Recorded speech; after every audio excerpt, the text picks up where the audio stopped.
Thank you very much. Make sure you know who you're going to vote for in the midterm. And Dr. Bueller for governor, it is your time, my friend. Fur the shoe dog. Good morning. Good morning. Good morning, Chair Kafori and Commissioners. My name is Kevin Fitz.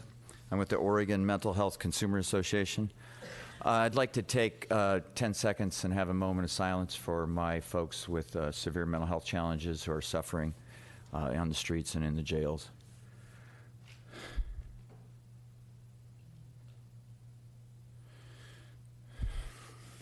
Very good. I am here to try to primarily imprint in all of your brains the idea of peer respite. And what I think the question I want to leave you with is this idea. I don't know if you can see this. It says, can mental health crises be averted? Hashtag peer respite. And so what I mean by that is I appreciate all the work you do. You have a system that is man with his hair on fire system. And you do a stellar job with the resources that you have to reach out to people who are at an 11 in psychiatric crisis. And I don't want to go into it, but I have been one of those people at 11, too many times to mention.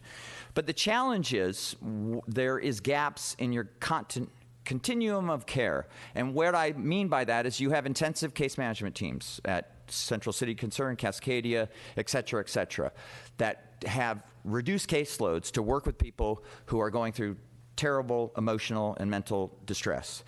There's two options in your system here in Multnomah County. There are three options. Take somebody to jail, take them to Unity, or support them in their home. The challenge is that there's gaps in between that. So if I am going through an extreme psychotic, paranoid, fearful state of mind, but I'm not a danger to my neighbors, and I'm not a danger to myself, and I'm able to feed myself and bathe myself, there is no options for me to go chill out and be around people who have been there and have lived the experience that I have to help support me through the storm.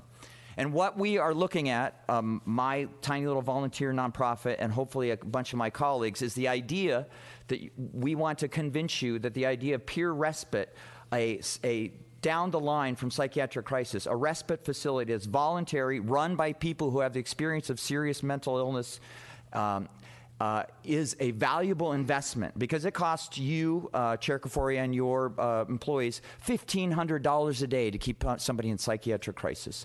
And there's people there who are agitated and in pain and combative. And there may be an argument for in that intensive level. That's not my...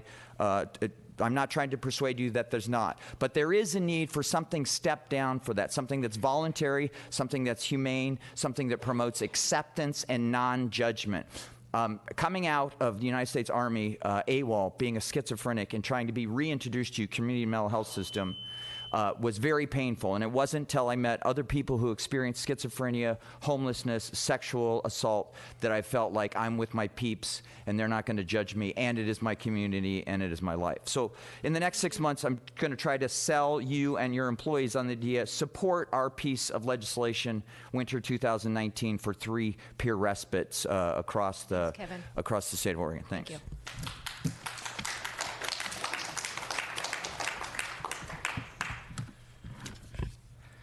Good morning, Commissioners. For the record, Charles Bridge Crane Johnson.